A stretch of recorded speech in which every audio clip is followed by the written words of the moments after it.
CGPA of 8.4, and I done my HSC at Centers International School with a percentage of 73.67, and I also completed my SSLC at Western International Secondary School with a percentage of 89.2.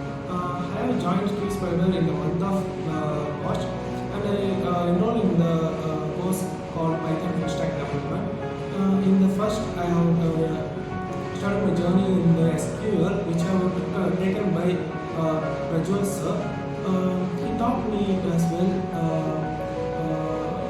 real-time examples and lot of explanations which have been helpful to me to gain lot of strong knowledge in SQL, and my journey is moved on to Python, which have been taken by Rajkumar sir.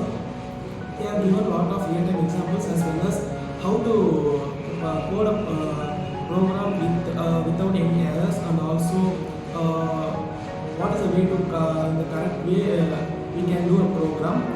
And I have gained lot of things from him. And once again, I want to thank to